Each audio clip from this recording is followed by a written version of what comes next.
Selamat sore semuanya. Sore Pak. Sore Pak. Dengaran ya? Iya Pak. Oke, terima kasih.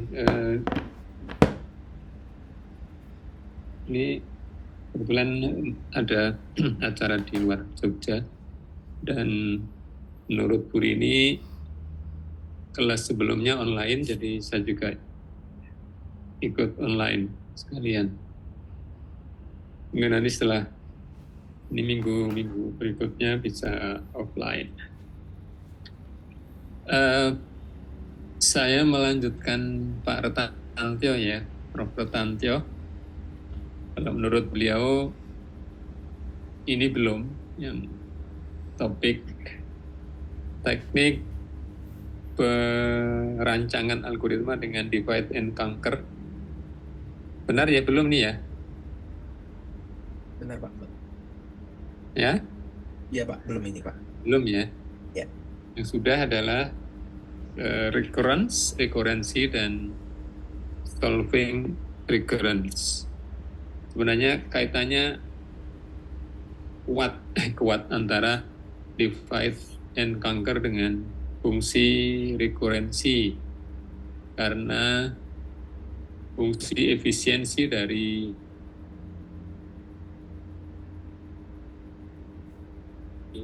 algoritma yang dibangun dengan menggunakan teknik divide and conquer itu dinyatakan dalam fungsi recurrence ya.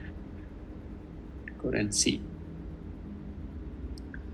Baik, kita lanjutkan apa itu teknik divide and conquer. Saya kira sudah kelihatan dari namanya ya, dan mungkin yang dulu di S1 sudah pernah belajar. Ini kita anggap sebagai overview lagi, refreshing untuk teknik divide and conquer.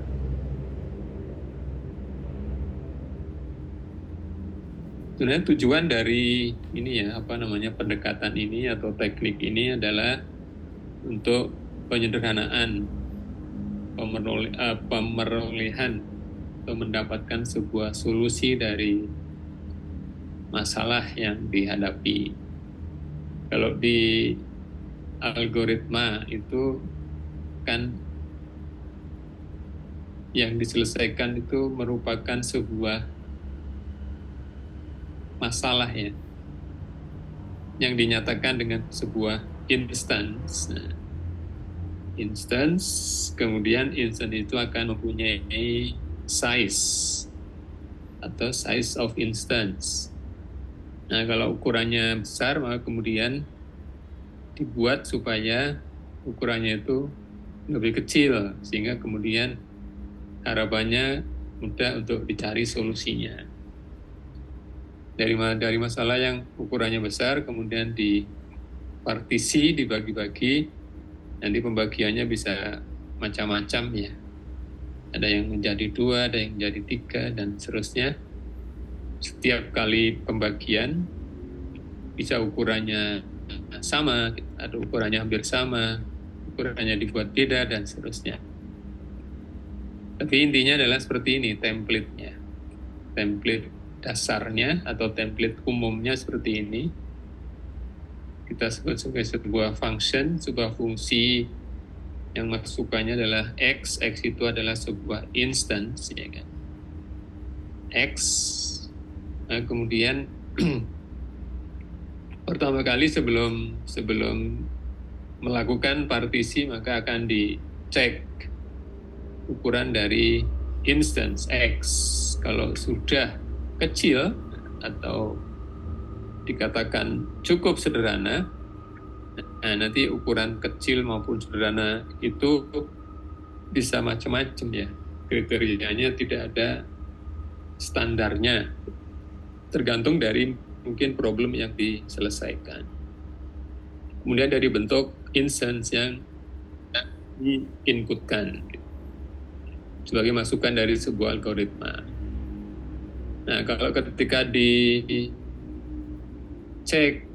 maka instance-nya itu sudah dianggap berukuran kecil atau sudah dianggap sebagai instance yang cukup sederhana, maka kemudian cukup menggunakan algoritma ad hoc. Algoritma ad hoc itu kan algoritma yang ya dibuatnya seketika gitu ya. Ya biasanya digunakan algoritma-algoritma yang sudah ada, sudah tersedia. Apabila kondisinya itu belum kecil ukurannya atau belum simple, maka kemudian dipartisi, ini yang decompose X ya, compose X into smaller, partisi menjadi sub instances ya, ukurannya berapa banyak instance yang dihasilkan tergantung kebutuhan ya, makanya ini digunakan titik-titik sehingga kalau dibatasi ya sebenarnya ini ya, ini yang mulai masuk loop ini, for I 1 sama dengan L kecil, itu artinya adalah banyaknya instance atau sub instance yang dihasilkan itu adalah L kecil. Kemudian ya masing-masing sub instance itu akan dicarikan solusinya ya, carikan solusinya. Kalau misalnya tadi pembagian X itu menjadi sub instance yang ukurannya persis sama, maka kemudian kondisi ya kan, kondisi bahwa dia akan ditentukan solusinya itu sama antara sub instance satu dengan yang lain. Tetapi kalau misalnya ukurannya beda ya, antara X1, X2 itu kan nanti waktu mendapatkan solusinya bisa jadi tidak sama, tidak bareng. Nah, meskipun ujungnya kan ada solusinya. Jadi sampai di sini ini kan proses penentuan solusi atau sub solusi. Solusi dari sub instance. Kalau semuanya sudah ada solusi, maka kemudian baru di-recombine sub-solution, yaitu diberi simbol YI. Tadi problemnya adalah XI atau XI. Kemudian masing-masing akan ditemukan sebuah solusi dengan simbol YI. Ya, jadi nanti akan ada proses pengecekan, kemudian ada proses partisi, pemecahan instance menjadi sub instances yang ukurannya lebih kecil, kemudian ada mencari solusi masing-masing sub instance yang sudah dianggap ukurannya kecil, dan kemudian ada proses recombination of sub-solution, ya kan? Jadi itu intinya sebenarnya ya, intinya seperti itu. Untuk masalah apapun, kalau kemudian diselesaikan dengan teknik divide and conquer, maka kemudian mengikuti pola ini. Begitu ya, kira mudah. Contoh saja sekarang ya, contoh untuk kasus perkalian bilangan bulat besar. Ya, bilangan bulat besar itu berarti bilangan bulat yang banyaknya digit. Ya, kalau bilangan yang banyaknya digit itu ya besar gitu ya. Jadi ukuran instan dari bilangan bulat besar ini adalah banyaknya digit. Contohnya ini perkalian antara 981, yaitu bilangan bulat dengan banyaknya digit 3, dan bilangan bulat dengan banyaknya digit 4. Jadi antara operan 1 dan operan 2 panjangnya beda ini ya, panjangnya beda. 1 3, 1 panjangnya 4.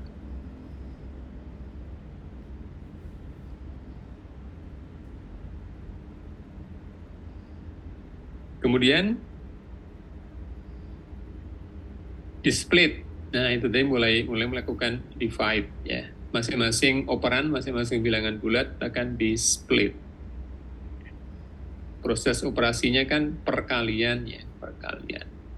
Kalau kita menggunakan pendekatan klasik perkalian itu kan berarti kalau kita mengalihkan dua buah bilangan dengan banyak digit 3 dan digit 4, nah ini kan jadi nanti akan ada berapa perkalian? Ada 12 ya kan, 12. Masing-masing digit di operan 1 dikalikan dengan semua digit di operan kedua dan seterusnya. Itu perkaliannya. Nanti baru kemudian ada operasi penjumlahan. Nah, kalau dengan menggunakan pendekatan divide and conquer, maka sebelum dilakukan perkalian itu akan dilakukan decomposition, partisi, ya kan? Partisi dari masing-masing operan yaitu instance menjadi sub-instances. Nah, karena apa? Karena operan pertamanya itu mempunyai banyak digit ganjil gitu ya, yaitu 3, sementara yang bilangan keduanya mempunyai panjang atau banyak digit genap, yaitu 4. Maka yang operan pertama itu dilakukan padding. Padding itu penyamaan banyak digit atau penyamaan panjang. Sehingga supaya tidak merubah nilai dari bilangan bulat tadi, maka kemudian yang ditambahkan adalah digit 0 pada pada leftmost ya, leftmost significant bit. Nah ini pada leftmost. Nah, kalau ditempatkan di rightmost itu akan berubah nilai dari bilangan bulat. Maka ini penambahan bilangan 0 itu dilakukan di paling kiri, leftmost position. Ya. Jadi sekarang banyaknya digit genap. Karena itu ketika kemudian dipartisi menjadi 2 buah sub bilangan bulat, maka kemudian bilangan bulat paling bulat bagian yang dihasilkan adalah W, X, Y, dan Z. WX adalah 2 buah bilangan bulat hasil dari partisi 0981, ya kan? Jadi pas dibagi 2, bilangan pertama adalah 09, yang kedua adalah 81. Sementara ukuran kedua kalau dipecah atau dipartisi menjadi 2 bagian, yang pertama adalah 12, yang kedua adalah 34. Nah, yang akan dilakukan adalah melakukan perkalian antara 2 buah bilangan bulat 981 dan 1234, ya kan ya. Sebelum perkalian itu dilakukan, ya kan, maka kita lihat bahwa bilangan atau operan pertama 981 itu bisa ditulis sebagai itu sebenarnya, ya kan, 10 kuadrat kali W plus W. Ya. Jadi itu dua bilangan bulat yang akan dikalikan masing-masing dipartisi menjadi 2 sub bilangan bulat dengan ukuran yang kebetulan sama ini. Karena banyaknya di situ adalah 4. Sehingga yang bilangan pertama tadi sebenarnya yang 981 itu kalau ditulis dengan menggunakan bobot ya, bobot ada ratusan, kemudian ada satuan, ada nanti ratusan, puluhan dan seterusnya. Nah ini bisa tulis seperti ini ya, 981 itu kan W-nya berapa W-nya? W-nya 0, 9 kan? Dikalikan dengan W, dikalikan dengan 10 pangkat 2, terus 100, berarti 900 kan. Kemudian plus X, nah X-nya itu berarti kan sisanya itu kan. yang 81. Dengan juga yang 1234, kalau ditulis dalam format yang sama maka hasilnya adalah 10 kuadrat dikalikan dengan Y ditambah dengan Z. 1, 2, 3, 4. Y 1, 2, ya kan? 10 pangkat 2 adalah 100, berarti 10 pangkat 2 Y adalah berapa? 1200 plus Z, Z-nya tadi sama 34. Sehingga ketika 981 akan dikalikan dengan 1234, maka yang dikalikan adalah yang ini ya. Yang 10 pangkat 2 Y X dengan 10 pangkat 2 Y plus Z. Hasilnya adalah seperti ini. Kalau di di expand, ya, di kurungnya dibuka gitu kan, berarti ini bentuk A plus B kali C plus D. Nah, suku pertama masing-masing mempunyai pengali 10 pangkat 2, sehingga otomatis nanti hasilnya pengali yang terbesar adalah 10 pangkat 4. Perkalian biasa ya, A plus B kali C plus D tadi. Nanti yang pertama adalah ini W 10 pangkat 2 W kali 10 pangkat 2 C Y ya. Y berarti ada 10 pangkat 4 Y. Ini adalah X kali 10 pangkat 2 Y plus Z kali 10 pangkat 2 ya. Sehingga ketika diselesaikan, maka kemudian hasilnya adalah seperti ini. 10 pangkat 4 WY, 10 pangkat 2 kali itu jumlahan tadi kan menggunakan ini ya, distribusi perkalian terhadap jumlahan. Nah, yang 10 pangkat 2 itu dikeluarkan. Nah, dua termnya itu sama-sama memuat 10 pangkat 2.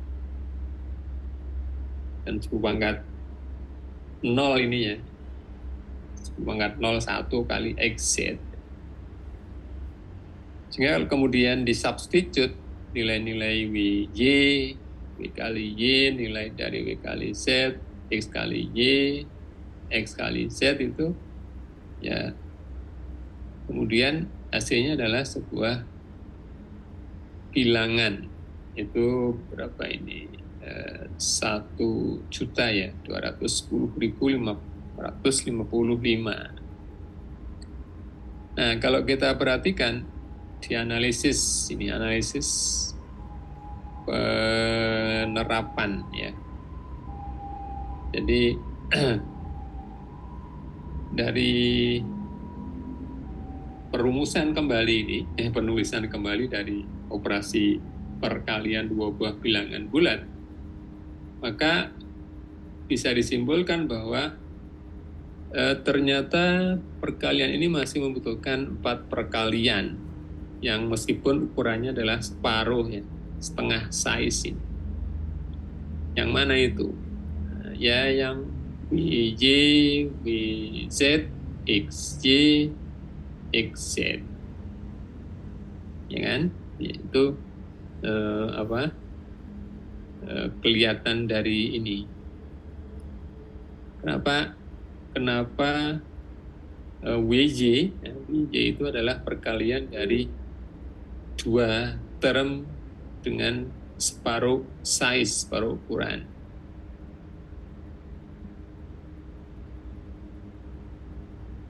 Ini ya, cara ngitungnya bagaimana cara ngitungnya? 4 perkalian dengan separuh size, separuh ukuran.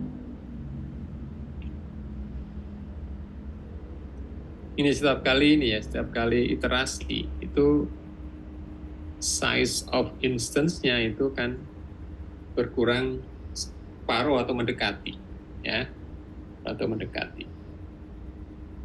Sehingga kalau dilihat dari rumus yang di atas yaitu hasil perkalian yang di atas, maka dia akan membutuhkan 4 multiplication dengan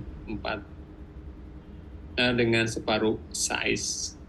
Suku-suku apa saja itu? Ya ini W kali Y, W kali Z, X kali Y, dan X kali Z. Ya kan? Itu adalah merupakan 4 multiplication, 4 term dengan ukurannya adalah separuh saja. Ya, bukan karena hanya 4 gitu ya, bukan karena hanya 2 dan seterusnya.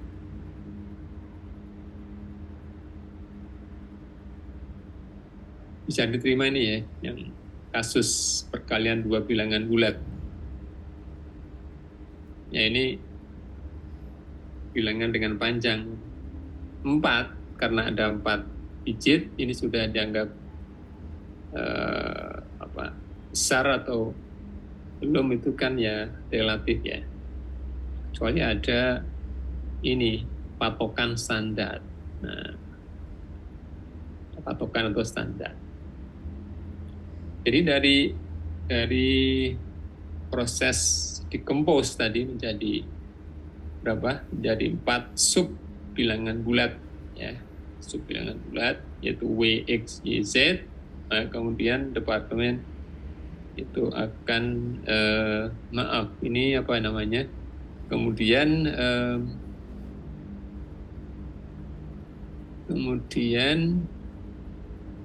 kita akan menghitung berapa banyak perkalian yang terjadi ya dengan melakukan pendekatan divide tadi.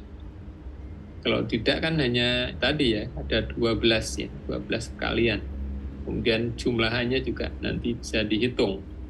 Nah, kalau dengan ini kita ngelihat ini ya, ngelihat ada 4 perkalian yang masing-masing ukurannya separuh ini. Kenapa separuh? Misalnya WY ya. WY itu kan masing-masing tadi W adalah merupakan separuh bilangan bulat. X juga seperti itu, Y juga seperti itu, sehingga WY, XY, XZ, BZ itu adalah masing-masing merupakan perkalian dengan ukuran separuh. Ya, begitu ya. Ada berapa jumlahan ini? Ya tinggal menghitung saja ya kan. Ada 1, ada 2, ada 3.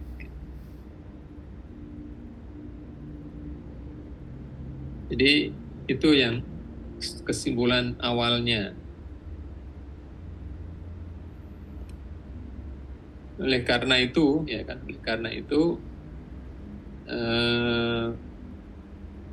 kalau ternyata masih membutuhkan 4 perkalian, ya perkalian dengan masing-masing panjang ini ukurannya itu adalah separuhnya, yaitu WY, WZ, XY, dan XZ. Nanti kita lihat kenapa ini akan disederhanakan lagi.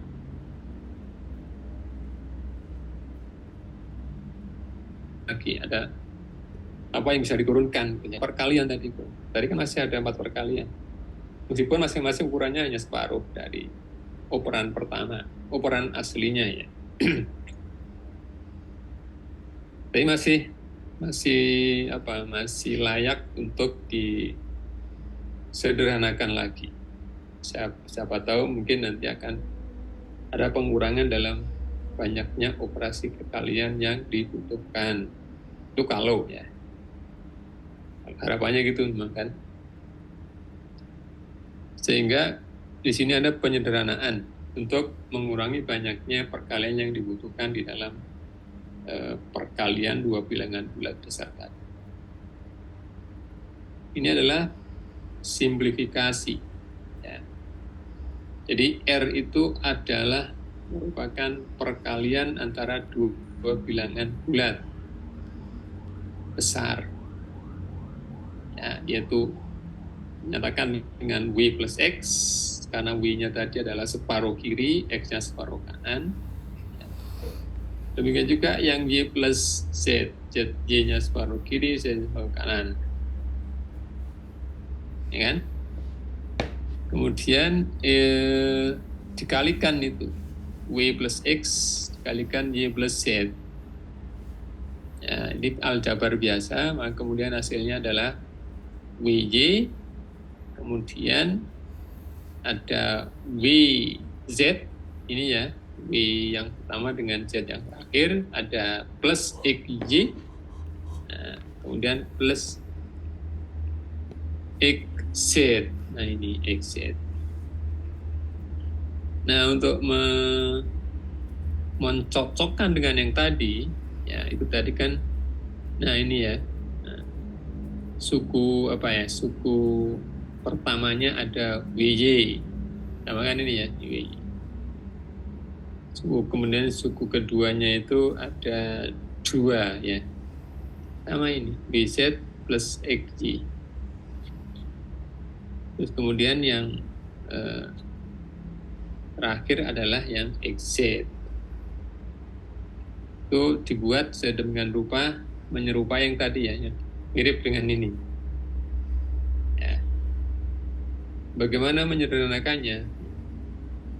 Ya, berupaya untuk mendapatkan sebuah cara yang proses penyelesaiannya dengan melakukan perkalian itu tidak sebanyak tadi. Sehingga di sini ada introducing atau memperkenalkan variabel baru yaitu PQ, ya, supaya nanti tidak ini ya, tidak hilang nilainya. Nah, ya, tidak hilang nilainya. Berarti yang P itu adalah EY,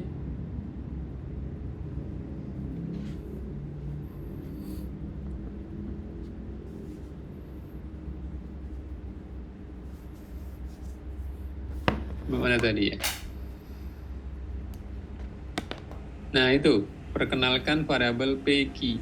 Nah, yang tadi R kan sudah kan ya, R-nya sudah. R sama dengan perkalian antara jumlahan itu. Ya, kemudian ketika diselesaikan itunya, maka keluarlah pola ya, pola yang mirip dengan yang bahasan sebelumnya, yaitu WY ada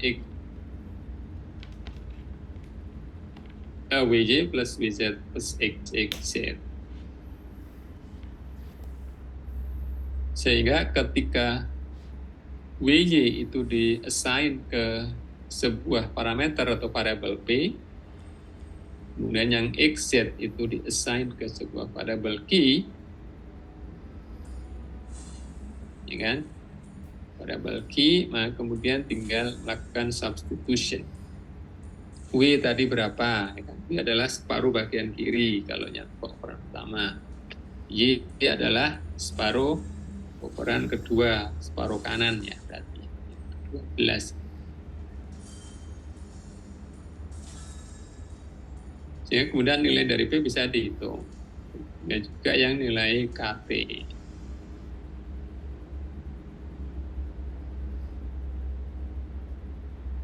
Ya itu ya, ini. Sehingga kemudian masing-masing dihitung dulu, yang P, Q, R itu dihitung dulu nilai aktualnya. Dan dihitung, nah kemudian kembali ke perkalian bilangan bulat besar yang awal, yaitu 981 dengan 1234. Oke, itu ya. Sehingga Q atau P sama dengan 108, Q sama dengan 2754, dan R sama dengan 4140.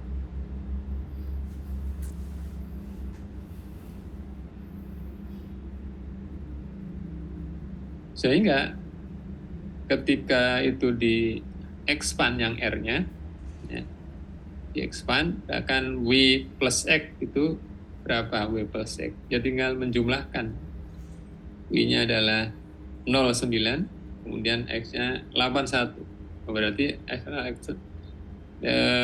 apa namanya itu bisa dihitung sama dengan 90 kali 45, yaitu elemen Aldous. Nah, supaya hanya menampilkan 3 ya, daripada menampilkan 4 W X Y Z gitu, makanya di sini cukup menampilkan 3 variabel, yaitu P Q R ya. Ya, itu tentang ya. Yang ini yang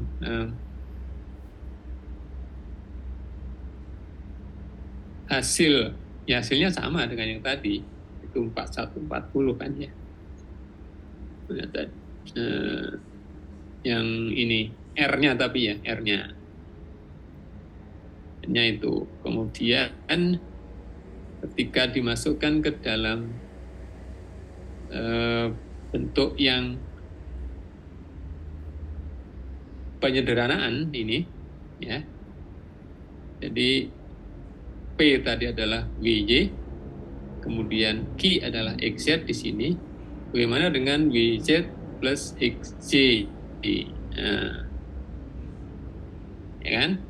Nah, karena tadi R-nya itu sudah dihitung, ya kan? Sudah dihitung ini, kemudian WY juga sudah, XZ juga sudah, berarti yang dalam kurung ini sama dengan R dikurangi WJ dikurangi XZ. Sementara yang WJ XZ itu sudah ada nilainya, ya kan? Yang WJ XZ. Sehingga tinggal memasukkan di sini. Nah, tadi kan ada 10 pangkat 4 WJ, ada 10 pangkat 10 pangkat 2 WZ plus XJ, kemudian plus XZ. Nah, kalau tadi kita sudah melakukan substitusi, WY itu adalah P, XZ itu adalah Q, yang W plus X, Y plus Z itu adalah yang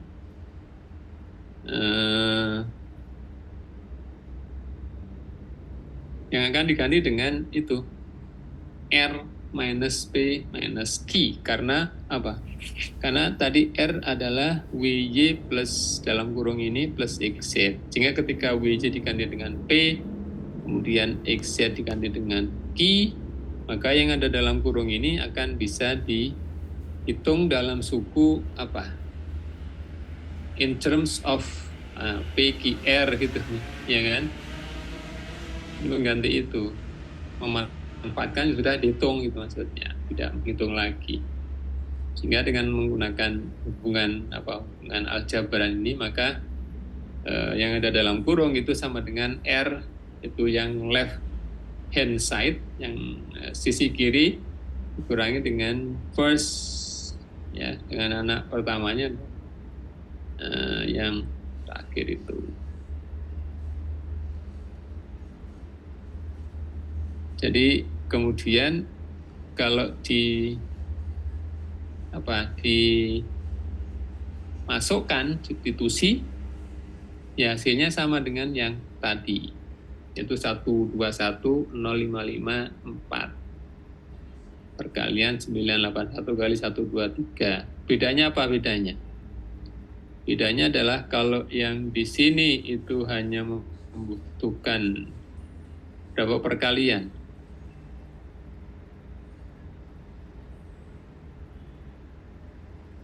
Ada suku P, ya kan? Ada suku P, ada suku Q, ada suku R.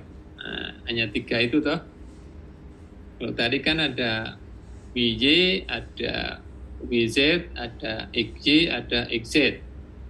Ya, itu. Kalau yang sekarang, ya ini PQR 3. Bedanya adalah bahwa yang 2 pertama itu adalah perkalian antara 2 bilangan bulat separuh ukuran, yaitu WY itu separuh ukuran, Y separuh ukuran, X separuh ukuran, Z separuh ukuran, tetapi yang R itu adalah perkalian dua bilangan bulat yang ukurannya full, ya enggak? Ya, yaitu W plus X tadi kan bilangan operan pertama. Nah, W plus X ukurannya 4 tadi. Y plus Z juga ukurannya 4. Y plus Z. Ya kan? Jadi ini maksudnya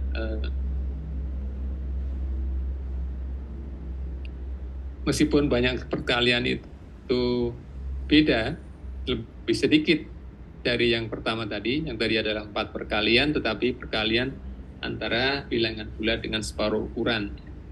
Nah, yang ini, pendekatan ini ada 3 perkalian, tetapi yang satu perkalian itu bukan perkalian antara dua bilangan bulat dengan ukuran separuh. Gitu. Karena yang dikalikan adalah B plus X dan Y plus Z. Sementara W itu ukurannya tadi berapa? 2, ya kan? Kemudian X itu ukurannya juga 2. Nah, paling besar kan bilangan dengan banyak digit 2 itu kan 99. Itu ya, itu worst case-nya. Worst case-nya. Nah, kalau kita ambil worst case-nya, berarti kan 99 plus 99 itu hasilnya adalah berapa? Paling kan bilangan bulat dengan banyak digit 3 ya. Digit 3. Jadi masih lebih pendek dari yang ukurannya 4. Begitu maksudnya. Demikian juga yang Y plus Z. Y adalah bilangan bulat yang ukurannya separuh, yaitu banyak digitnya 2. Z juga demikian. Nah, kalau kita ambil kasus maksimalnya, bilangan bulat 2 digit kan 99 paling besar. Kayak tadi. Jadi tetap lebih apa? Lebih hemat gitu, lebih hemat. Dari sisi banyaknya operasi yang dibutuhkan, yaitu operasi apa? Perkalian dan operasi jumlah. Ada yang ditanyakan?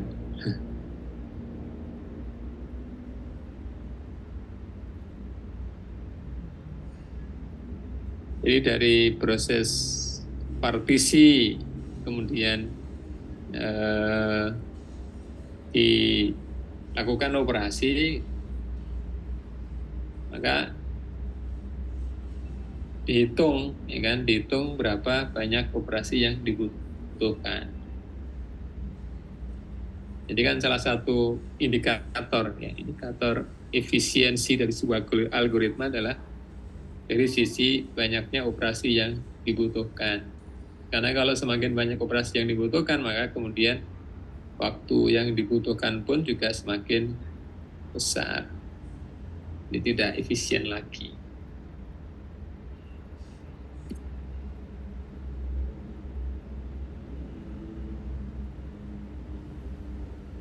Sekarang kita lihat secara formal. Analisis secara formal. Oke, tadi ketika dilakukan penyederhanaan, ya kan, maka apa yang terjadi adalah hanya dibutuhkan 3 operasi perkalian dengan ukuran separuh, ya. Dianggapnya separuh, ya, dianggap separuh semua, separuh semua. Dan banyaknya banyak perkalian adalah 3, maka di sini ada muncul 3 ini, ya, muncul 3. Kalau yang pertama kan 4, kalau yang penyederhanaan itu jadi 3 plus, plus ini ada overhead function ini, GN itu adalah fungsi untuk melakukan partisi, melakukan bagian dan seterusnya, kemudian menggabung, ya, merecombine sub solution dari masing-masing sub problem,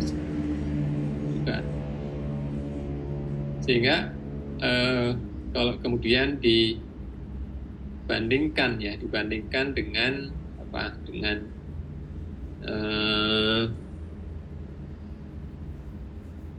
perkalian dua bilangan bulat, metode klasik itu yang pensil ya, dengan menulis atas bawah, ya kan, atas bawah, yang di bawah kemudian setiap bilangan yang di baris pertama dikalikan dengan semua bilangan yang berada di baris kedua, kemudian hasilnya dijumlahkan. Maka kita tahu bahwa perkalian dengan pendekatan klasik itu mempunyai kompleksitas waktu kuadrat ya, kuadrat. Masih ingat asintotik ya? Jadi kalau fungsinya itu kuadrat, maka bisa dinyatakan sebagai ini n per 2 itu ya sama dengan c n per 2 kuadrat. Asintotik. Hn-nya sendiri ya. Karena sudah diketahui bahwa ini dibandingkan dengan yang klasik, bukan divide and conquer. Sehingga kalau kemudian dihitung, ya tinggal aljabar biasa kan ya, n per 2 dalam kuadrat, ya n kuadrat per 4. Kalikan dengan 3c, maka kemudian jadi 3 per 4c kali n kuadrat.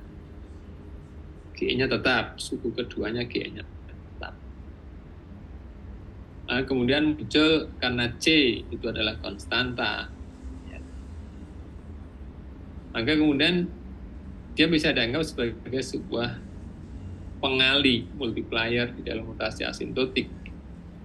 Jadi Cn kuadrat sendiri itu nanti kembalikan ke H, fungsi H, ya kan.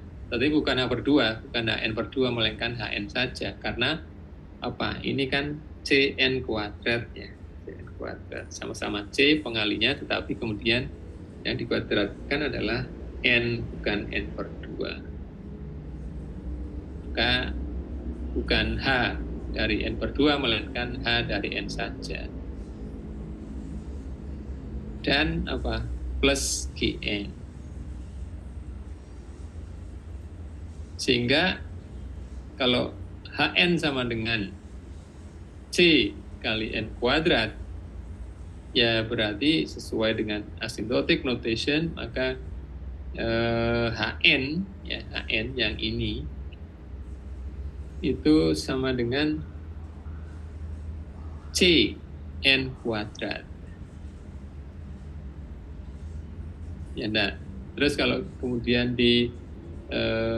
lihat ini dari yang pertama ke yang terakhir gitu ya, maka apa yang terjadi? Ya ini, ketika 3 disamakan berarti kan 3 kali 1/4 Hn, maka Hn-nya sendiri akan merupakan elemen dari theta yang average case ya, theta dari N kuadrat dengan Gn itu dalam linear. Kan hanya ini tuh, hanya mempartisi, berarti sepanjang itu dia akan melakukan scanning digit-digit di dalam operan sebelum melakukan partisi. Maka kalau semuanya di scan, diperiksa kan hanya butuh ya seukuran instan ya. Instant.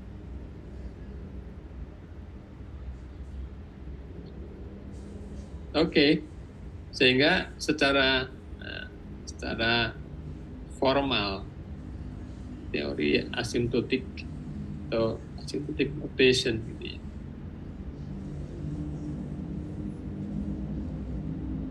Nah, ini menggunakan apa? Menggunakan fungsi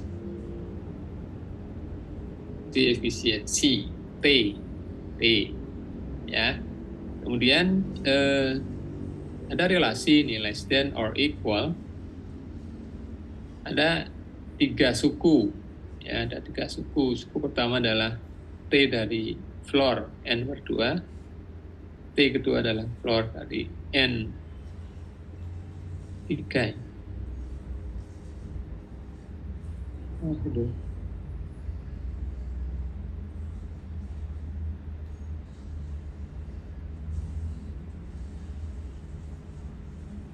Di sini ada notasi less than. Ya. Less than itu kan batas atas. Bahwa fungsi efisiensi dari algoritma tadi akan terbatas atas oleh ini. Kenapa ada 4 suku ini ya? Ada 4 suku. Suku pertama adalah waktu dari floor n per 2 karena ini mengantisipasi ketika n-nya itu adalah bilangan ganjil. Misalnya 7 gitu kan, nanti yang satu ada 4, yang satu 3. Ya. Jadi nggak bisa 3,5 karena ini bilangan bulat. Jadi di situ kemudian yang satu beda dari perhitungan ini ya, itu ada T dari floor, T dari ceiling, kemudian T dari 1 plus. Nah, itu yang sesuai dengan tadi ya, dengan kayak UBY plus XZ, kemudian ada kurung jumlahan itu ya, mirip polanya. Nah, kemudian kalau diselesaikan dengan teknik penyelesaian rekurensi, maka ujung-ujungnya akan diperoleh bahwa Tn itu elemen dari BON pangkat ln dan ternyata diperoleh bahwa BO dari Tn atau worst case analysis adalah n kuadrat. N kuadrat n pangkat log 3. Maaf, n pangkat log 3. Jadi log 3 itu kan kurang dari log 4 ya. Sementara log 4 itu 2. Nah, kita anggap basisnya 2. Log 4 itu 2. Maka di sini diperoleh lebih kecil degree-nya. Nah, ini degree-nya hanya log 3. Log 3 itu kurang dari 2.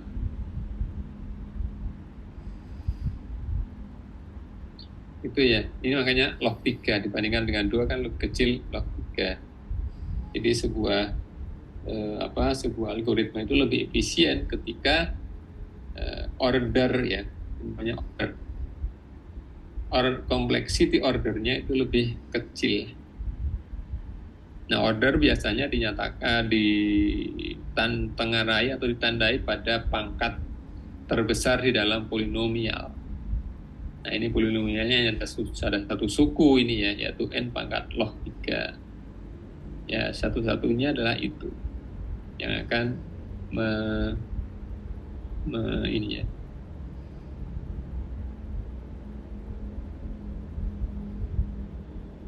menghitung penurunannya. Ini lumayan nih penurunannya. N pangkat 2 itu log 4 lumayan ya, tidak terlalu besar. Ya, seperti itu. Jadi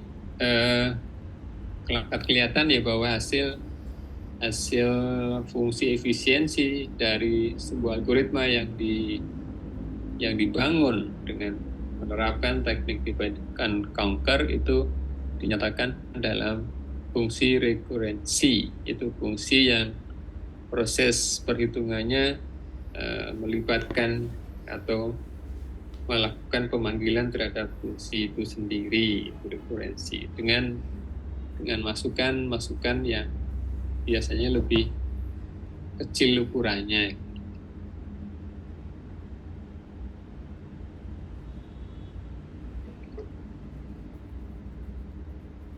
Baik, kita lanjutkan untuk kasus yang lain. Saya kira ini sudah biasa, binary search, ya.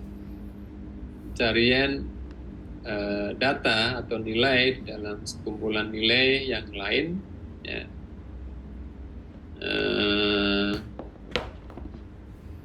Binary, ya, binary itu kan dengan melakukan ini ya, dengan melakukan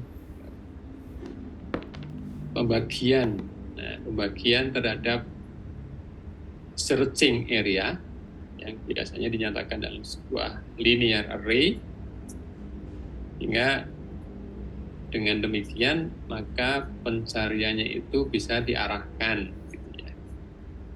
Diarahkan ke dalam salah satu bagian saja. Jadi ya itu untuk mempersempit ruang pencarian. Harapannya semakin mudah ditemukan, semakin mengerucut ya. Baik, sebelum dilanjutkan dengan yang rekurensi, maka ini adalah fungsi sequential search untuk objek X di dalam sebuah array T.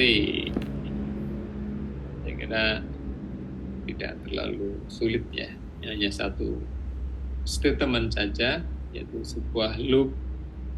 Nanti saudara bisa menambahkan ya, komentarnya apa saja.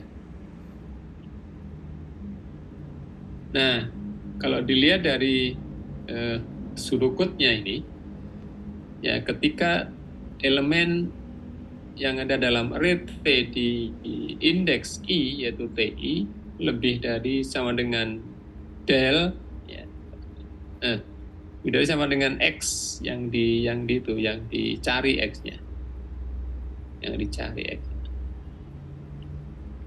Jadi ini notasinya beda ya, yang di atas itu adalah notasi array.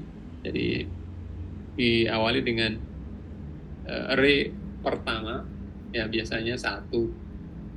Kalau pseudocode, kalau dalam programming, indeks awal dari sebuah array linear itu adalah 0.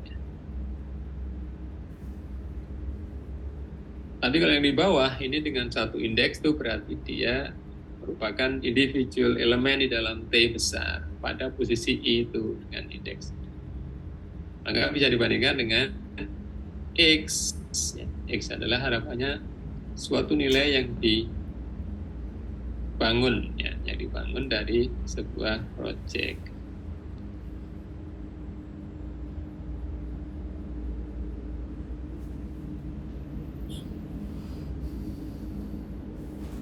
Oke, ya, jadi pembandingnya adalah setiap elemen yang ada di dalam array kemudian dibandingkan dengan elemen yang dicari.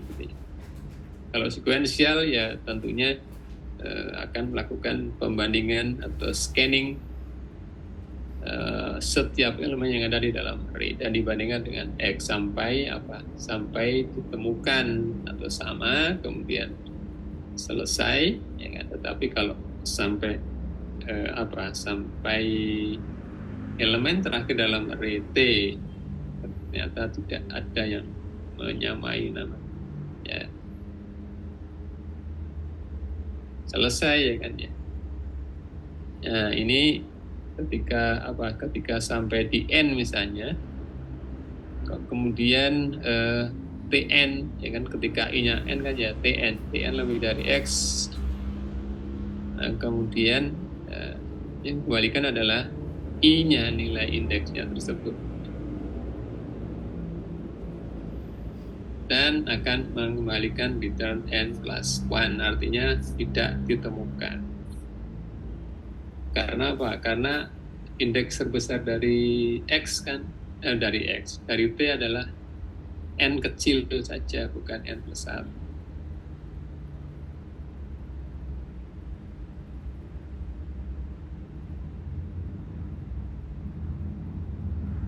Itu gagasan dari binary search. Yang ini adalah binary search itu sendiri ya. ya, ini yang bin search function. Argumennya sama. Ya, banyak argumen yang dibutuhkan 2. Satu adalah array-nya, satu adalah objek yang akan dicari. Nah, sekarang yang dicek adalah n sama dengan 0 atau X lebih dari Tn.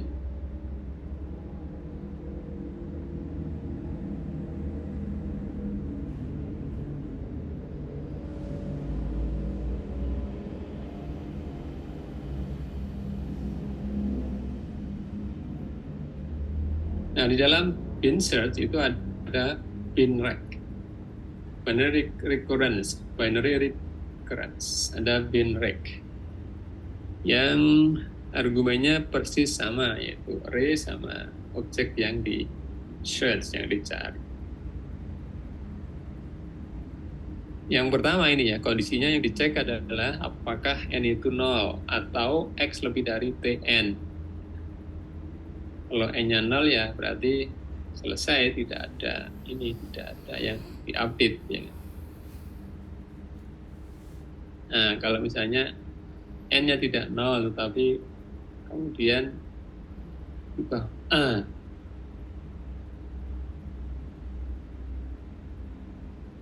ini jelas ya. Ada yang tadi keliru-keliru ngomong. Jadi binary search itu memanggil binary rec, rekursif maksudnya, bin ya, bin binary. Ya, sekarang binary rekursif sendiri seperti ini. Jadi sebelum melakukan partisi atau dekomposisi, maka ada pengujian apakah indeks paling bawah sama dengan indeks paling atas. Kalau true maka langsung, ya kan. Kalau sama kan ya tidak perlu, ya kan, tidak perlu. Atau tidak ketemu di daerah pencarian. Nah, ketika sudah ditemukan titik tengah atau mendekati titik tengah, yang kemudian akan membagi array T menjadi 2 buah sub array yang ukurannya hampir sama. Maka itu akan dipilih salah satu sebagai searching area baru. Ya, setelah searching area awalnya adalah array T secara lengkap, mulai dari I sama dengan J, tetapi kalau yang kedua ini, ya, gitu ya. Makanya di sini kemudian indeks dari T itu dari I ke K sampai dengan, itu adalah left, ya, left sub array, dan yang right sub array-nya adalah yang berindeks 31 sama dengan J, X.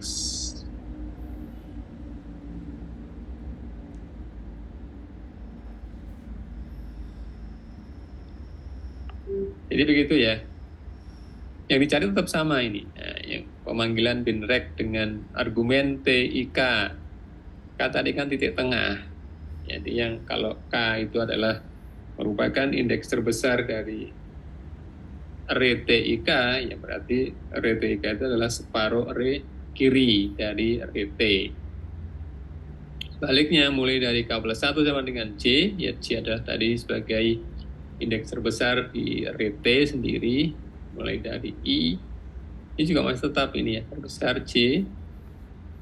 Ya, kemudian indeks dari array kedua adalah setelah K, paling cepat adalah K+1 dengan J paling besar maksudnya. Beda lagi ini adalah binary iteration. Iteration itu sifatnya ya iteratif, repetitif, bukan recurrence, bukan rekursif. Dan biasanya memanfaatkan loop.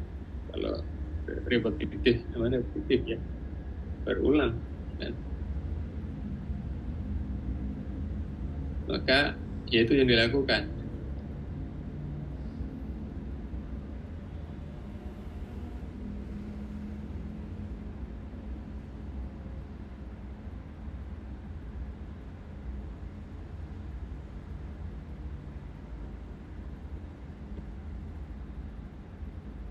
Gitu ya, yang tanpa memanggil dengan dirinya sendiri, tapi dengan memanfaatkan while loop gitu, while loop.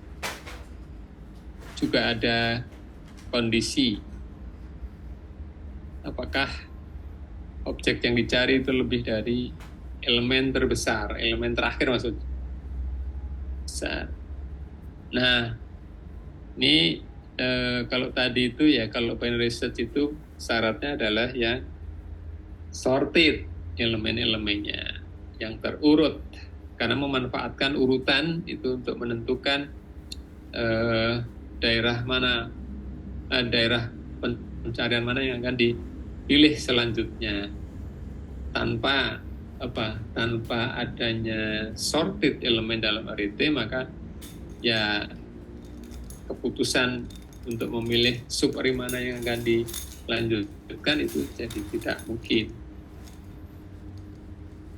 Tapi karena memang syaratnya adalah sorted, ya mudah. Oh ini kalau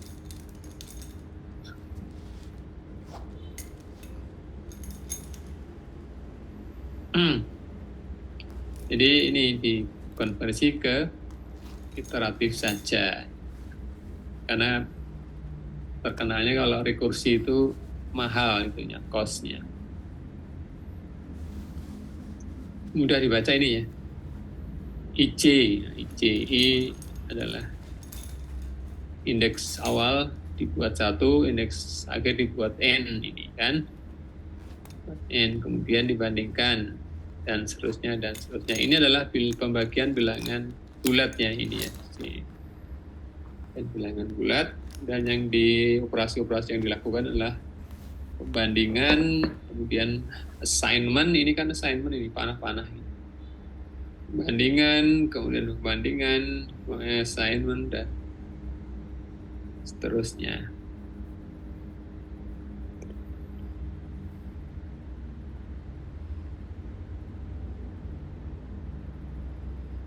Tadi adalah pencarian biner. Halo, masih Pak. mengikuti ya? Masih Pak. Oke. Jadi ini yang iteratif tanpa memanggil pada dirinya sendiri. Saya kira sudah biasa ya ini. Tapi tetap dengan melakukan pembagian untuk menentukan daerah pencarian mana yang akan dipakai berikutnya. Yang akan dikatakan binary. Biner, 2 daerah. Setiap kali iterasi itu akan melakukan pembagian menjadi 2 area pencarian.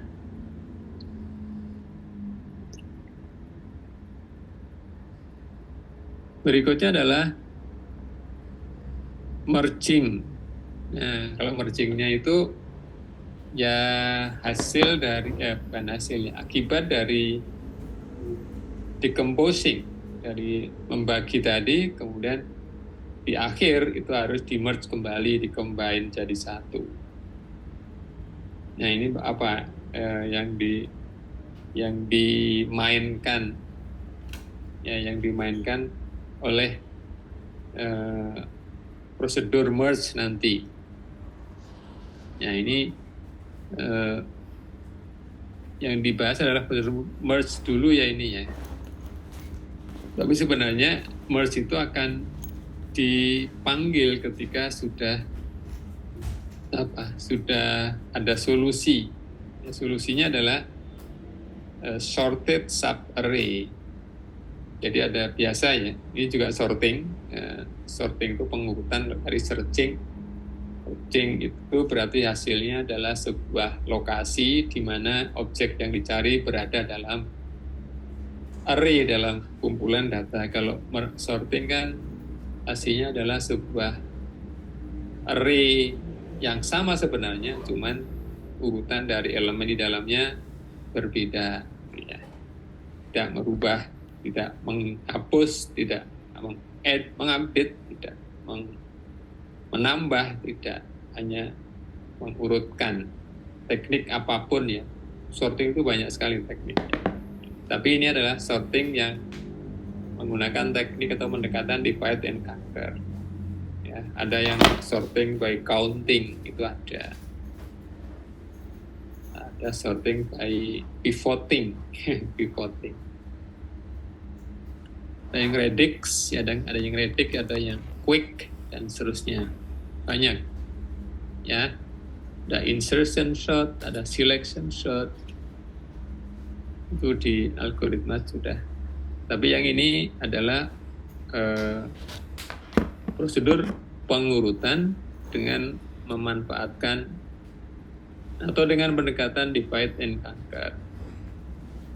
Baik, kita lihat prosedur merge sort dulu ya. Namanya adalah prosedur merge sort. Nah, ini kan kalau kita lihat polanya kan mirip sekali dengan yang tadi, template fungsi DC. Masukannya adalah array saja, ya kan? Karena tidak melakukan pencarian, tidak perlu menentukan apa yang akan di search, apa yang akan di delete misalnya, apa yang akan di update dan seterusnya. Tapi ini hanya mengurutkan. Maka idealnya ya kan, idealnya kalau kita melakukan pengurutan terhadap banyak elemen itu lebih sulit dibanding dengan mengurutkan kumpulan data dengan banyak elemen lebih kecil.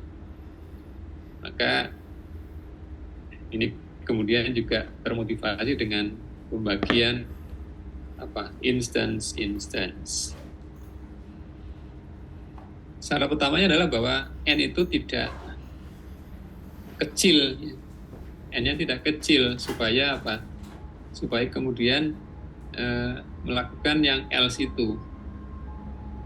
Kalau N-nya itu sudah kecil, maka yang dilakukan adalah memanggil insertion sort ini. Ya, sorting dengan insert, dengan menyisipkan. Menyisipkan itu seolah-olah ini ya, dari luar ya. Padahal sebenarnya yang dilakukan adalah menempatkan elemen di dalam array itu pada posisi yang sesungguhnya. Artinya sesungguhnya adalah ketika dia sudah diposisikan di sebuah tempat atau disisipkan, karena yang lain harus dipindah ya, kalau dia mau di situ maka kemudian dia harus yang sebelumnya harus dipindah dulu baru bisa ditempati. Nah, sehingga kaitannya dengan yang tadi, maka kemudian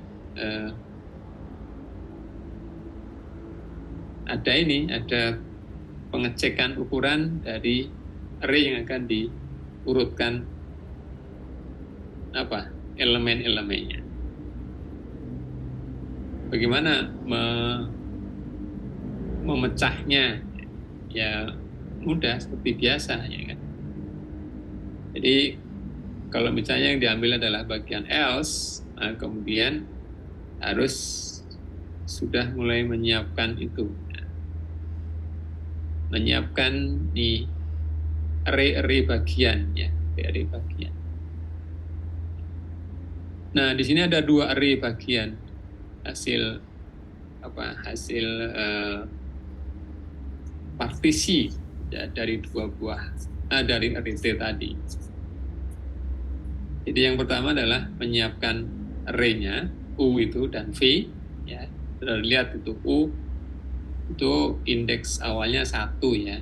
Awalnya 1, kemudian indeks terakhirnya adalah 1 plus plus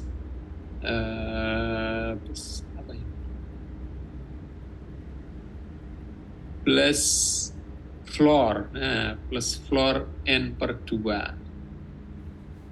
Ya seperti itu. Itu kan mengantisipasi ketika N-nya itu odd atau ganjil ya. Ganjil. Jadi yang satu nilai floor-nya, yang satu nilai ceiling. Sehingga otomatis panjang dari U dan V itu atau banyaknya elemen dalam U dan V itu bisa beda barang 1 atau 2 elemen, 2 indeks. Sehingga ketika sudah disiapkan array UV gitu, masing-masing dengan ukuran seperti itu, jadi ini yang ekspresi jumlahan ini adalah batas atas indeks ya. Ini juga yang ini, nah, batas atas indeks. Bagaimana mengisi nilai di dalam array U? Ya, karena U tadi disiapkan untuk menampung elemen-elemen dari array T di separuh array T pertama, ya bagian kiri, maka kemudian ini adalah assignment, ya, mengcopy elemen T di DX1 ke elemen U di DX1 dan seterusnya. Ya, demikian juga yang V. Nah, V berarti digunakan untuk menyimpan menyimpan separuh elemen, separuh kanan elemen dari T. Ya kan? Itu ya. Nah, ini mulainya sudah lihat mulainya. Nah, mulai dari ini tadi. Nah, tadi kan ya 1 plus floor sampai yang indeks terbesar tentunya di dalam array T. Ya, bukan dari floor n berdua lagi, tetapi plus 1 karena ini bilangan integer. Kemudian baru memanggil merge sort yang tadi definisikan secara sekuensial untuk mendapatkan itu kan ya, solusi tadi. Nah, di sini kalau kita perhatikan itu merge sort dipanggil 2 kali sebelum memanggil merge. Dan topiknya seperti itu. Merge sort. Ya. Jadi pengisian elemen ke dalam 2 array UV, kemudian setelah itu baru memanggil prosedur merge sort untuk masing-masing array UV. Ya, Pak. Jadi yang merge sort itu adalah rekursif ini satu super ini ya, yang ini bukan 2 ini. Jadi harus konsisten dengan definisinya ini. Dan juga yang pemanggilan merge sort kedua. Nah, kalau di dalam algoritma sekuensial yang yang strukturnya ya, yang strukturnya itu bahwa setiap instruction itu ditulis secara sekuensial, ya, sekuensial. Sehingga ketika merge sort di pemanggilan pertama itu belum selesai, ya, yang kedua ini belum akan dikerjakan, ya kan, menunggu sampai kontrol programnya keluar dari merge sort yang pertama. Nah, merge sort yang pertama itu akan bekerja seperti yang ini, nah, keseluruhan ini. Dia juga akan menghasilkan 2 buah merge sort lagi, tentunya dengan dengan input yang jauh lebih pendek. Jadi seperti itu. Nah, setelah keluar dari merge sort,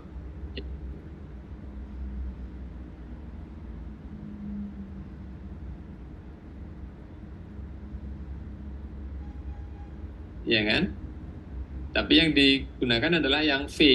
Nah, karena V adalah menyimpan elemen-elemen yang ada di dalam variasi N.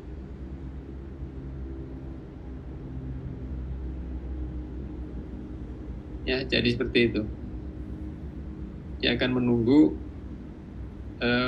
statement di atasnya itu sudah benar-benar selesai, dan kemudian program akan diberikan ke instruksi atau statement berikutnya. Nah ini serupa ya, hanya saja yang beda adalah nama dari apa?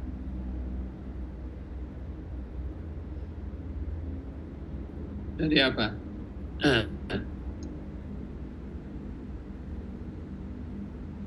Jadi yang pertama adalah menggunakan input untuk subarray U, yang kedua adalah input untuk subarray V. Jadi dalam pemanggilan pertama itu menggunakan separuh array, itu nanti juga di dalamnya akan membangun sub-array lagi. Ya kan? Baru setelah dua pemanggilan itu selesai, ya, berarti artinya apa? Artinya separuh kiri sudah terurut, ya kan, oleh pemanggilan merge pertama, dan separuh kanan teratas itu juga sudah terurut, ya kan, sudah terurut karena sudah selesai atau keluar dari merge yang kedua. Nah kemudian baru merge. Nah merge-nya itu bagaimana? Kalau yang ini tadi kan apa operasi yang dilakukan? Deklarasi, ya kan, deklarasi dua buah subarray, kemudian assignment, ya, berarti nanti ada berapa kali mengassign itu ya sebanyak elemen di dalam array T. Bagaimanapun membaginya tetap nanti semuanya akan dipindah, ya, akan dipindah.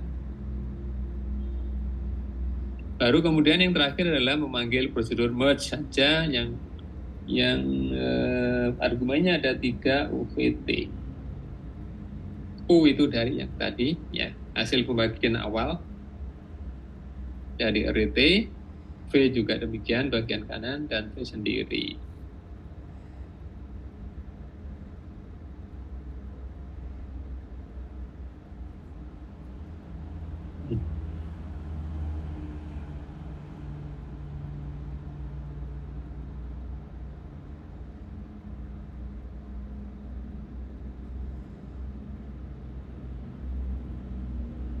Kita lihat yang prosedur merge-nya. Oh, ini yang bed. Yang tadi ya balik ya. Nah, kalau prosedur merge itu membutuhkan 3 argumen. Masing-masing adalah array. Ya, array. Jadi array ketiga itu digunakan untuk menampung hasil merging dari dua buah subarray U dan V. Nah, syaratnya adalah bahwa dua buah subarray UV itu sudah sorted, ya, sorted di daerahnya sendiri. Ya. Makanya perlu merging, bukan appending, karena tidak menjamin bahwa setiap elemen, ya, artinya adalah bahwa elemen terkecil di dalam subarray V itu melebihi atau sama dengan array dan dalam array pertama.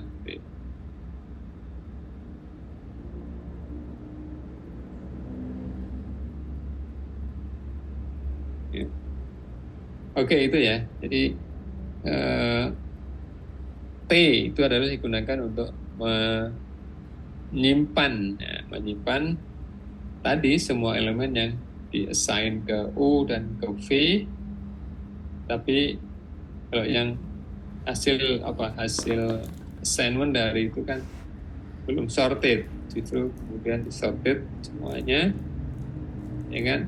Tapi tidak menjamin bahwa elemen yang ada dalam array V, elemen pertama itu lebih dari sama dengan array terakhir, elemen terakhir dari array U. Itu nggak dijamin gitu ya, dijamin. Makanya perlu di merge. Kalau itu dijamin, yang dilakukan adalah tinggal appending, ya kan? Soalnya kan array U sudah terurut, array V juga terurut, dan bahkan ya elemen pertama dari V itu lebih dari sama dengan elemen terakhir dari U. Berarti kan ya sudah tinggal menggandengkan, menambahkan di belakang, itu sudah jadi satu array yang terurut secara keseluruhan.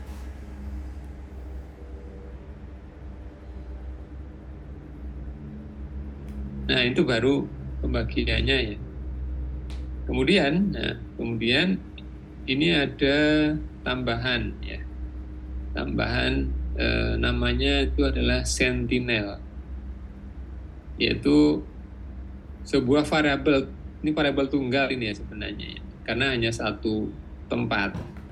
Meskipun namanya sama, yaitu UM+1. Ya, UM+1. Kemudian second, array kedua juga sama, VN+1. Ya, VN+1. Itu ya. Sehingga kemudian ini proses mulai dari proses merging. Ini yang sentinel tadi, bahwa UM+1 itu kan hanya satu slot gitu loh ya. Jadi ini ya bisa dikatakan array, tapi array kalau array kan sebenarnya ada indeks awal, indeks akhir gitu ya. Tapi ini hanya ada satu indeks, jadi dia langsung menunjuk ke indeks tertentu. Kemungkinan bisa masuk, kemungkinan bisa akses. Baik, sentinelnya diisi dengan infinity, ya, diisi dengan infinity. Kalau di komputer memang nggak bisa ya. Ya diisi dengan bilangan besar gitu ya, bisa.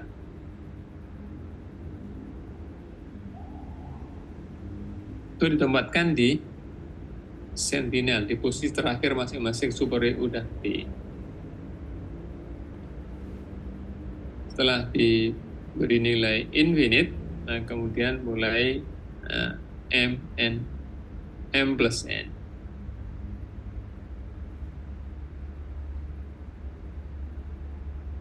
Ini ya, mulai dari, K-nya itu dimulai dari 1 sama dengan M plus N. Jadi nanti yang akan diisi slot, akan diisi lokasinya itu ada sebanyak M plus N. Karena kan memang menampung elemen dalam U, elemen dalam V. Ya. Elemen dalam U itu ada M plus 1 tadi. M plus 1 ini adalah infinite. Tapi yang berisi, yang berisi data yang sesungguhnya itu hanya sampai M, yang untuk di U. Dengan juga yang di V itu indeks terakhir yang menyimpan nilai data, bukan sentinel, sampai N saja. Makanya kemudian berarti ada M kecil plus N data yang akan disimpan ke array T. Ya. Oleh karena itu, kemudian ini indeks terbesarnya adalah M plus N. Bukan M plus N plus 2 ya, bukan. M plus N saja, karena memang yang elemen di indeks terakhir tadi itu hanya digunakan untuk sentinel. Supaya proses mergingnya jalan, ya, atau proses komparasinya jalan. Nanti kita lihat. Dia akan paling besar di antara elemen-elemen yang ada dalam semua elemen yang ada dalam array U dan V kalau itu diisi dengan infinite. Oke, sekarang mulai dengan merging, ya, mengisi elemen pertama di array T, yaitu K1, ya kan, K-nya 1. Kemudian nanti terakhir adalah M plus N, itu adalah merupakan indeks terbesar dari array T. Nah, bagaimana untuk mengakses array U dan V? Ini ada variabel lain, yaitu I dan J, masing-masing diinisialisasi dengan 1. Jadi ketika pertama kali masuk di loop for, yaitu ketika K1, maka nilai I dan J juga 1. Ya kan? Juga 1. Nanti setelah itu baru beda-beda nanti pertumbuhan nilai dari masing-masing IJK. baik ini K1, I1, J-nya juga 1. Nah, kemudian ada statement kondisional, if then else. Kondisinya adalah pembandingan antara UI dan VJ atau antara U1 dengan V1. Ya. Nanti silakan kalau tertarik silakan dipelajari di bagian kanker.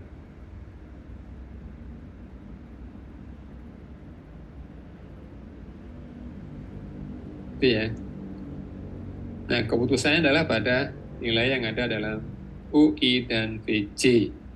Kalau UI kurang dari VJ, ya maka yang nilai yang disimpan ke dalam TK atau T1 adalah ya U1. Karena U1 lebih kecil dari V1. Karena di short kan ya, short naik ya, ascending order, in ascending order.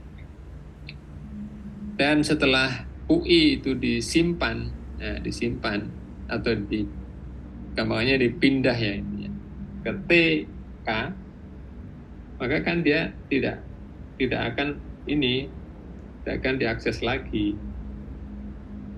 Dan dia sudah selesai, sudah ditempatkan. Oleh karena itu indeks dari U yaitu indeks I akan diinkremen 1, dinaikkan. Jadi nanti nggak mungkin akan mengakses I sama dengan 1 lagi. Kalau yang disimpan ke dalam array T adalah elemen yang ada di dalam array U. Ya. Oke, berarti yang tambah duluan adalah yang I ini ya. Sebelum K-nya bertambah, ini sudah duluan tambah nilai. Kalau yang terjadi adalah UI kurang dari VJ. Kalau sebaliknya, ya tinggal else ya kan. Kalau yang diambil else berarti yang dipindah pertama kali ke array T adalah elemen pertama dari array V. Sebagai akibatnya maka yang diinkremen counternya atau indeksnya adalah yang ada dalam array V. J sama dengan J plus 1. Itu sebenarnya. Demikian seterusnya. Ya. Jadi dua buah sub array yang di merge itu sebenarnya tidak harus harus panjangnya sama gitu kan, tidak harus. Misalnya array dengan panjang sub array dengan panjang 3 di merge dengan sub array dengan panjang 5 nggak masalah. Ya. Karena tergantung ininya toh ya. Tergantung kemudian pertumbuhan dari I dan J itu tidak periodik, gantian soalnya. Yang diinkremen gantian antara I dan J itu tergantung dari elemen mana yang disimpan ke dalam array T. Kira mudah. Kalau saudara bisa melihat banyak contoh ya merge. Tapi yang perlu diperhatikan adalah yang tadi gagasan untuk memecah gitu ya, memecah jadi sub array kan, setiap kali pemecahan kemudian nanti akan dicari solusinya, kalau sudah bisa, kalau belum bisa dipecah lagi. Nah itu kan berarti harus bisa meng-keep track status dari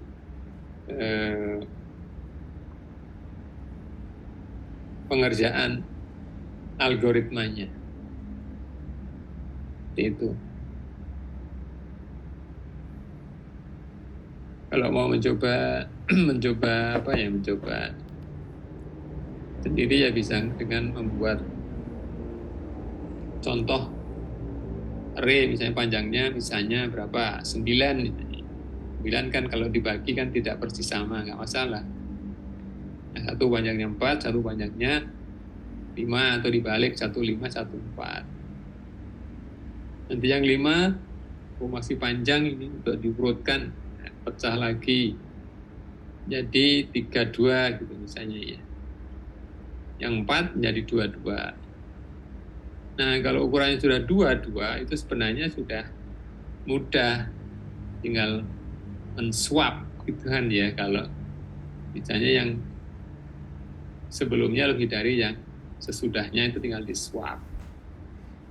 Lalu kalau 3 itu ya sebenarnya sudah bisa, tapi tidak sekali proses gitu ya. Maka kadang-kadang masih dipecah menjadi 21 gitu supernya.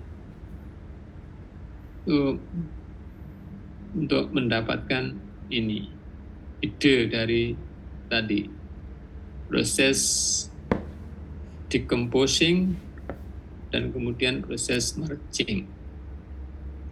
Yang di decompose itu array asli, ya kan, yang elemen-elemennya belum turut, kemudian di partisi, kemudian hasil partisi itu dicari atau diurutkan, bukan dicari, diurutkan elemennya.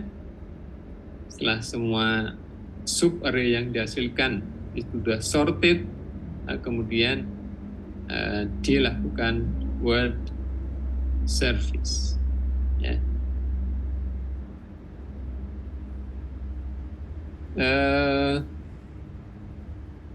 Itu merging, ya, merging, menggabung kembali. Jadi divide kan, ya itu intinya. Partisi, di-solve, diselesaikan, kemudian masing-masing solusi dari sub problem atau sub instances, kemudian di combine kembali menjadi satu solusi sebagai solusi dari original problem atau original instance. Seperti itu saja sebenarnya.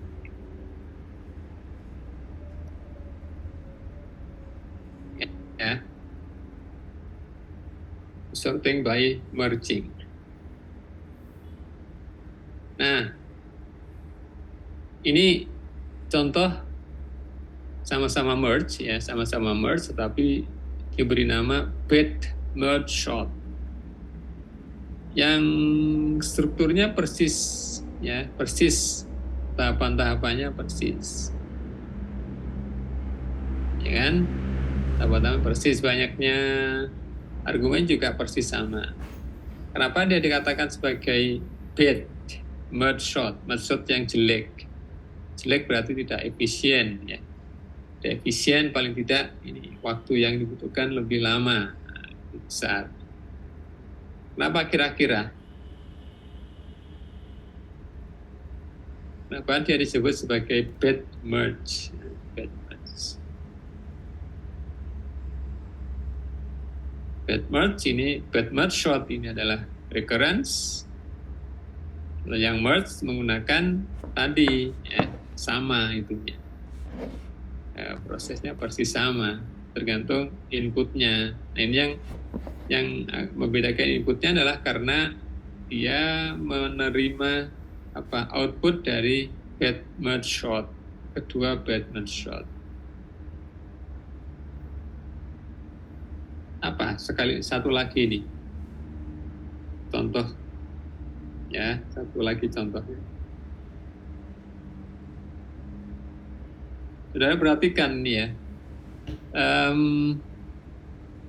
array U dan V. Nah, array U dan V, kira-kira panjangnya bagaimana? Panjang array U dan V. Kalau panjang dari array T kan n kecil, banyaknya elemen disimpan dalam array T adalah n kecil.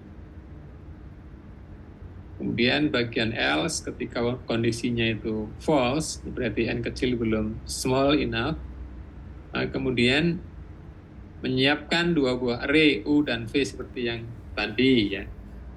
Cuman bedanya adalah di ukuran. Di ukuran. Meskipun totalnya nanti akan sama dengan n plus 2, ya kan. Yang satu ukurannya adalah n kecil, itu yang U, termasuk yang untuk yang sentinel tadi, ya, sebenarnya, ya. yang di ini, yang di N ini, N kecil itu kan yang sentinel, di sini yang kedua itu adalah sentinel, jadi yang terisi data adalah U itu dari 1 sama dengan N-1, yang V adalah di 1 saja. Berarti kan memang datanya adalah N kecil, ya enggak? N kecil min 1 plus 1, yaitu N kecil. Tetapi apa lokasi di N plus 1, di N ini adalah infinite tadi. Lokasi di 2 juga infinite, sentinel. Makanya ini sudah lihat bahwa array U di-assign oleh array T. Nah, ini persis kan order signature-nya.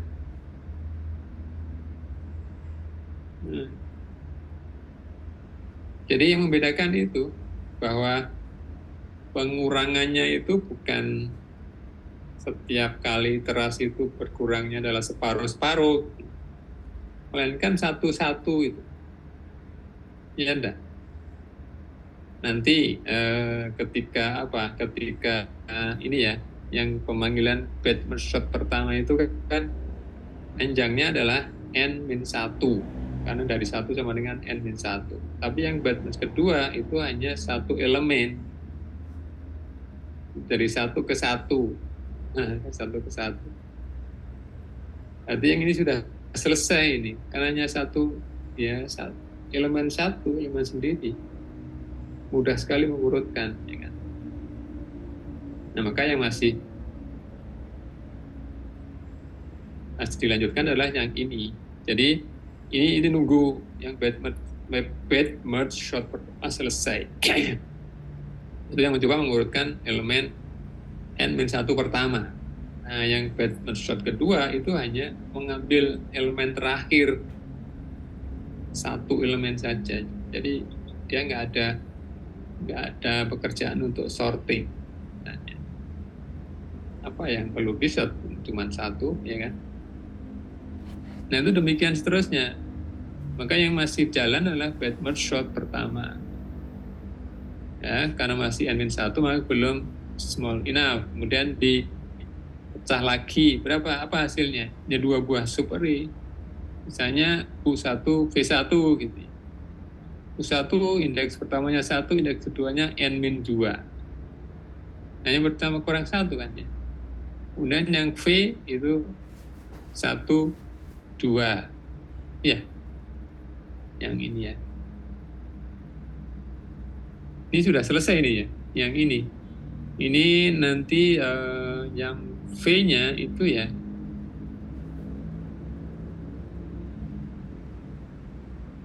Satu-satu. Selalu seperti itu. Yang U itu 1 N-2. Jadi berkurang 1. Itu yang bikin lama, ya kan? Bikin lama, maka kemudian dikatakan sebagai atau dikategorikan sebagai bad merge sort. Ya. Sehingga kalau saudara perhatikan bahwa bentuk fungsi rekursi itu ada yang argumennya itu dibagi, ya. Misalnya Tn sama dengan 2Tn per 3 plus N kuadrat itu misalnya. Jadi N-nya dibagi 3 tadi. Partisi menjadi 3 bagian misalnya. Itu bentuk pertama ya. Atau gini, Tn sama dengan 5Tn-1 gitu misalnya. Plus 2Tn-2. Jadi dengan pengurangan, dengan mengurangi proses penurunan instance size itu by subtracting, bukan by dividing, tetapi by subtracting. Ya kan yang lebih cepat adalah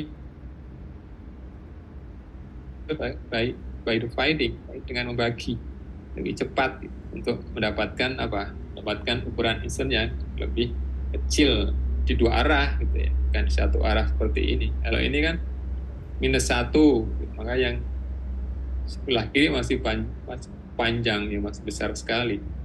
Terus sebelah kanannya langsung 1.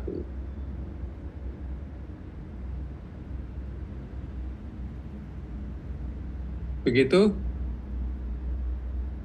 ya, sampai merge dulu ya, sorting. Baik.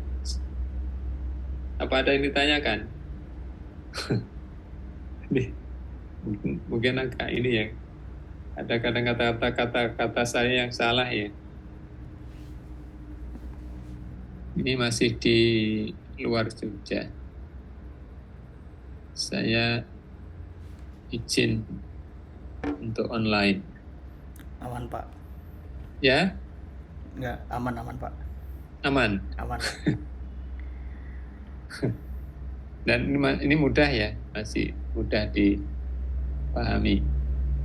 Nanti kalau ada pertanyaan nanti ditanyakan di pertemuan offline pertemuan berikutnya. Siap Pak.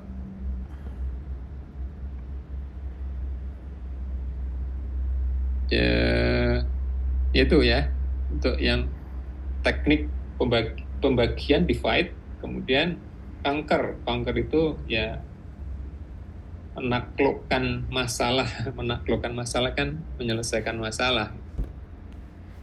Nah itu ketika sudah di divide jadi sub instances dengan smaller size yang sudah dianggap sebagai small enough, gitu. Dan masing-masing ditentukan solusinya. Kalau tadi kan yang di template itu kan ini ya, solusi dari XI adalah YI. Nah, kalau misalnya ada L kecil sub problems, yaitu X1 sama dengan XL kecil, berarti juga harusnya ada L kecil sub solution. Makanya kemudian ada operasi atau ada step combine sub solution YI tadi ya, YI associated with sub problem XI. Itu yang template-nya. Kalau ini ketika sudah menjadi sub array kecil dan sorted, nah kemudian baru digabung yang kecil menjadi lebih besar, yang besar bisa lagi dan seterusnya, kayak proses itu ya. Jadi kalau rekursif itu di trace ya, diikuti dengan katakan dengan diagram, itu kadang-kadang bisa misleading kalau tidak hati-hati. Beda dengan iterasi kan ya perulangan yang tidak nested biasanya. Kalau rekursi kan nested ya, nanti bagian kiri itu ya, dikerjakan, bagian kiri lagi membentuk kiri lagi, kemudian baru ke kanan sampai selesai, baru yang kanan besar dan ke kiri lagi seterusnya. Saya kira sudah biasa ya dengan istilah recurrency. Baik, kalau begitu kita cukupkan ya sampai di sini. Baik. Baik, ketemu di pertemuan berikutnya.